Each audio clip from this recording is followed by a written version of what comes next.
ADHD.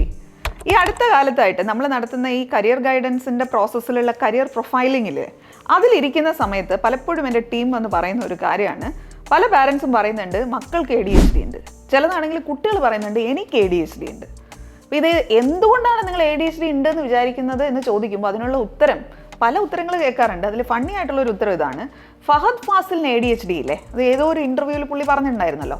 അപ്പോൾ അതുകൊണ്ട് ഫഹദ് ഫാസിലിൻ്റെ പോലൊരു സ്വഭാവമാണ് അത്ര മോന്, അതുകൊണ്ട് അവരങ്ങ് തീരുമാനിച്ചു ADHD ഉണ്ട്. ഫഹദ് ഫാസിലിനെ പേഴ്സണലി പരിചയമില്ല, പുള്ളിയുടെ സ്വഭാവം എന്താണെന്നുള്ളത് അറിയില്ല, പുള്ളി എന്തുകൊണ്ടാണ് അങ്ങനെ പറഞ്ഞത് എന്നുള്ളത് മനസ്സിലായിട്ടില്ല, ഒന്നും സയൻറ്റിഫിക് ആയിട്ട് റൂൾ ചെയ്തിട്ടില്ല, അങ്ങനെ അങ്ങ് തോന്നുക അത്രേ.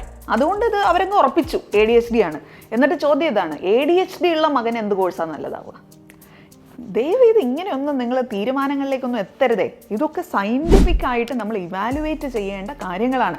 അതിന് ഈ കാര്യങ്ങളൊക്കെ നന്നായി പഠിച്ച ആൾക്കാരുണ്ട്, അവർ ഇവാലുവേറ്റ് ചെയ്താണ് നമ്മളോട് പറയേണ്ടത് ഇങ്ങനൊരു പ്രശ്നം ഉണ്ടോ ഇല്ലയോ എന്നൊക്കെ. അല്ലാതെ കുറച്ച് സ്വഭാവങ്ങൾ അങ്ങ് കണ്ടതുകൊണ്ട് മാത്രം ഇതാണ് കാര്യം എന്ന് പറഞ്ഞ് നിങ്ങൾ അങ്ങ് തീരുമാനിച്ച് ഉറക്കരുതേ. Keep going. Happy learning.